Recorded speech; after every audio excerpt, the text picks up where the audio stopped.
Þorvaldur Gylfason, gjörðu svo vel. Já, formaður, virðulegur ráðsfulltrúar. Mér finnst vanta svolítið á að meiri hluti nefndar B hlusti á málflutning meiri hluta ráðsmanna. Mér langar í ljósi þeirrar ábendingar að gera tvær athugasemdir, eina hvort valkostaknippi sem hér boðið upp á.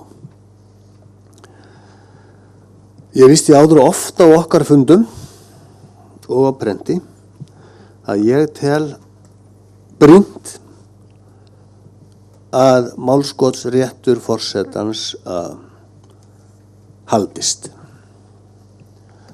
Ég tel það brýnt bara í ljósi sögu síðustu ára, auk almennra raka í málinu. Raka sem voru vandlega rædd af höfundum stjórnarskrárinnar árið 1944, enda þótt málskotsrétturinn lægi í láginni í næstum 60 ár. Það var partur af valdaráninu sem Pétur Gunnlaugsson nefndi, að láta líta svo út í reynd að forsetinn hefði ekki málskotsréttinn, þótt augljóst væri hverjum sem las gildandi stjórnarskrá að hann rétt hafðan og hefur enn. Og mér langar að boða breytingartillögu við valkost 1 og það tillaga sem ég hef oft nefnt á okkar fundum og hún þessi. Það dugir ekki í mínum huga að binda málskotsrétt forsetans við frumvörp sem Alþingi hefur samþykkt og gert að lögum. Það þarf að útvíkka réttinn þannig að forseti geti með nákvæmlega samskonar skírskotun til gjár milli þings og þjóðar, skotið í dóm þjóðarinnar frumvörpum sem þingið hefur fellt. Ástæðan til þess að ég tel þessa útvíkkun nauðsynlega tilgangurinn með málskotsréttinum sem að draga úr flokksræðinu.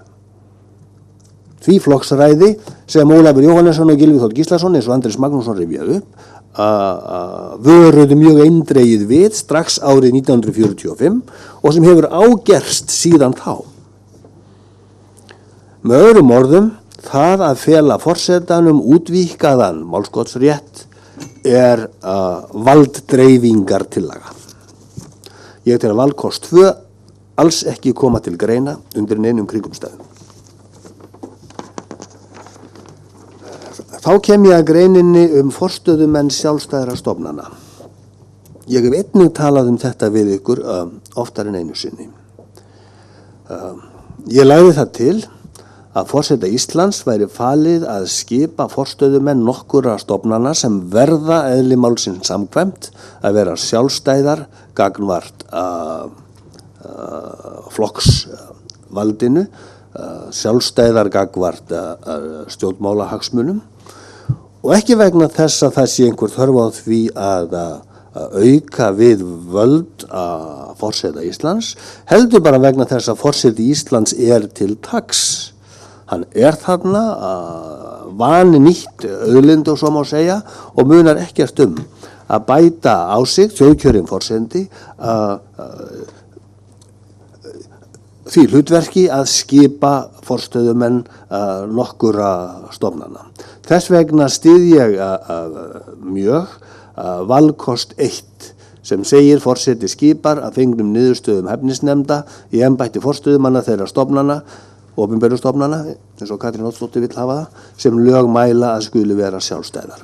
Ég myndi reyndar vilja ganga skrefi lengra eins og ég lýst fyrir ykkur áður að stofnanirnar yrðu tilgreindar í stjórnarskrá enda komið þá þær einar stofnanir til greina sem ekki má undir neinum kringumstæðum leggja niður. Eins og helstu eftirlitsstofnanir ríkisins til dæmis, fjármálaeftirlit og samkeppniseftirlit. En það útfærsluatriði ef við stöndum þar nú að við þurfum að velja milli þessara valkosta 1 og 2 að þá vel ég valkost 1.